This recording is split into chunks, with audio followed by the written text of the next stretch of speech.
Hi friends, welcome back to my new video. My travel റെക്കോർഡ്സിൻ്റെ പുതിയൊരു വീഡിയോയിലേക്ക് നിങ്ങൾക്ക് എല്ലാവർക്കും സ്വാഗതം. അപ്പോൾ ഞാനിപ്പോൾ ഈ കാണിക്കുന്നൊരു വീഡിയോ എന്ന് പറയാൻ വെച്ചാൽ നമ്മൾ എന്താ പറയുക, ഞാനൊരു അൺഎക്സ്പെക്റ്റഡ് ആയിട്ട് കിട്ടിയൊരു വീഡിയോ ആണ്. അപ്പോൾ ഞാനും എൻ്റെ ഫ്രണ്ടും കൂടിയിട്ട് ചിന്നാർ വൈൽഡ് ലൈഫ് സെഞ്ചുറി കാണാനായിട്ട് ഇങ്ങനെ മൂന്നാറിൽ നിന്ന് പോയിക്കൊണ്ടിരിക്കുന്ന വഴിക്കാണ് ആ വഴിക്കൊരു കാട്ടുതീ കണ്ടത്. അതായത് വലിയൊരു പുക ആകാശത്ത്. അപ്പം നമ്മളെന്തായാലും വണ്ടി ഏകദേശം അതിൻ്റെ അടുത്തത്തോളം ഓടിച്ച് അവിടെ എത്തിയിട്ട് അവിടെ ചെന്നിട്ട് ഞങ്ങൾ എന്ത് വെച്ചാൽ ആ വീഡിയോ ഒന്ന് എടുത്തു. ഡ്രോൺ വഴി ആ വീഡിയോ എടുത്തത് ഞങ്ങൾ. അപ്പോൾ എന്തായാലും ആ വീഡിയോ ആണ് നിങ്ങളിപ്പോൾ കണ്ടുകൊണ്ടിരിക്കുന്നത്. ഇത് സംഭവിച്ചതെന്ന് വെച്ചാൽ എനിക്ക് ഏകദേശം ഒരു ഫെബ്രുവരി ഫസ്റ്റ് വീക്കിലാണ് സംഭവിച്ചത്. പക്ഷേ വീഡിയോ ഇത്തിരി അപ്ലോഡ് ചെയ്യാനായിട്ട് ഞാൻ വൈകിപ്പോയി. എന്നാലും ഈ വീഡിയോ എന്തായാലും നല്ല രീതിയിൽ നിങ്ങൾക്ക് എത്തിക്കാൻ ഞാൻ മാക്സിമം ശ്രമിച്ചിട്ടുണ്ട്. അപ്പോൾ മാക്സിമം വ്യൂസ് ഞാൻ ഇതിൽ ഏർപ്പെടുത്തിയിട്ട്, അപ്പോൾ നിങ്ങളെന്തായാലും വീഡിയോ ഒന്ന് കാണും. വീഡിയോ ഒന്ന് കണ്ടതിന് ശേഷം നിങ്ങൾക്ക് ഈ വീഡിയോ ഇഷ്ടപ്പെട്ടെങ്കിൽ എൻ്റെ ചാനലും സബ്സ്ക്രൈബ് ചെയ്യാൻ മറക്കരുത്. ഓക്കെ, അപ്പോൾ എന്തായാലും നിങ്ങൾ കാണുക. കാരണം വെച്ചാൽ ഇത് എനിക്ക് തോന്നുന്നത് ഇത് അവിടെ തീ ഇട്ടിട്ടുള്ളതാണോ സംശയം ഉണ്ടോ വെച്ചാൽ കാട് ഇതാവുമ്പോഴേ ഓവറായിട്ട് ഉണങ്ങുമ്പോൾ ചിലപ്പോൾ ഫോറസ്റ്റുകാരന് തീ ഇട്ടിട്ടുള്ളതാണോ സംശയമുണ്ട്. കാരണം വെച്ചാൽ അതല്ലെങ്കിൽ ഒരു തീപിടുത്തം ഉണ്ടായി കഴിഞ്ഞാൽ ഫയർ എഞ്ചിനൊക്കെ പോകണ്ടതല്ല വഴിക്ക്. പക്ഷേ ഫയർ എഞ്ചിനൊന്നും പോകുന്ന കണ്ടില്ല. ഞങ്ങൾ ഒരുപാട് നേരം അവിടെ വെയിറ്റ് ചെയ്യുന്നായിരുന്നു. അപ്പോൾ എനിക്ക് തോന്നുന്നത് കാട്ടുതീ തന്നെയാണോ എന്ന് എനിക്ക് സംശയമുണ്ട്. അത് എനിക്ക് തോന്നുന്നു കാടിൽ തീ ഇട്ടിട്ട് അവിടെയുള്ള മറ്റേ ഉണങ്ങിയ മരങ്ങളൊക്കെ കത്തിപ്പോയി കഴിഞ്ഞാൽ പിന്നെ അങ്ങോട്ട് തേയിലയിലേക്കൊന്നും തീ പിടിക്കില്ലല്ലോ. ഇനി വല്ല കാട്ടുതീ വല്ല ഉണ്ടാവാന്ന് വെച്ചാൽ. പക്ഷേ ഞാൻ ആലോചിക്കുന്ന മറ്റൊരു കാര്യം കൊണ്ട് അവിടെ ഈ വരയാടുകളൊക്കെ ഒരുപാടുണ്ട് ഈ പറഞ്ഞ സ്ഥലത്ത്. ഈ വരയാടുകളൊക്കെ എന്ത് ചെയ്താവോ? കാരണം വെച്ചാൽ നമ്മൾ ഈ കാണുന്ന ഈ വരയാടുകളുടെ കേന്ദ്രമായി മൂന്നാറിൽ നിന്ന് ഈ അപ്പോൾ ഈ കാഴ്ച നമ്മൾ കണ്ടുകൊണ്ടിരിക്കുന്നത് വെച്ചാൽ ഏകദേശം ഇരവികുളം നാഷണൽ പാർക്ക് കഴിഞ്ഞ് കുറച്ചുകൂടി മുൻപോട്ട് വന്നിട്ടാണ് കേട്ടോ ഈ സംഭവം. കാരണം വെച്ചാൽ നമ്മൾ ലക്കം വാട്ടർഫാൾസ് അവിടെ എത്തണ്ട, അതിക്ക് മുന്നാണ് നമ്മൾ ഈ കാഴ്ചകൾ കണ്ടത്. അപ്പോൾ എന്തായാലും ഈ വീഡിയോ എന്തായാലും നിങ്ങൾ കാണാൻ കണ്ടിട്ട് നിങ്ങൾക്ക് ഇഷ്ടപ്പെട്ടെങ്കിൽ എൻ്റെ വീഡിയോ ഒന്ന് ലൈക്ക് ചെയ്യുക, ഷെയർ ചെയ്യുക, നിങ്ങളുടെ കമൻറ്റുകളും കാര്യങ്ങളൊക്കെ എന്തായാലും ഇതിൽ രേഖപ്പെടുത്തുക. ഓക്കെ, അപ്പോൾ എന്തായാലും നിങ്ങൾ വീഡിയോ എന്തായാലും കാണുക. Thank you.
കുറച്ച് നേരം കൂടി എനിക്ക് ആ വീഡിയോ എടുക്കണമെന്നുണ്ടായിരുന്നു കേട്ടോ. പക്ഷെ എന്താ സംഭവിച്ചതെന്ന് വെച്ച് കഴിഞ്ഞാൽ ബാറ്ററി കഴിഞ്ഞു ഡ്രോണിൻ്റെ. അപ്പോൾ ഡ്രോണിന് എന്തായാലും തിരിച്ചു വന്നാൽ പറ്റുള്ളൂ, അല്ലെങ്കിൽ അവിടെ എന്തായാലും താഴെ വീഴും.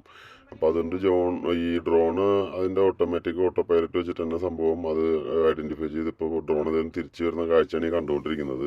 ഞങ്ങൾക്ക് കുറച്ചു വേണ്ടി വീഡിയോ എടുക്കണമെന്നുണ്ടായിരുന്നു. ഇനി എന്തായാലും ഇത്ര നേരം കിട്ടിയില്ലേ, അതെൻ്റെ വലിയ ഭാഗ്യം.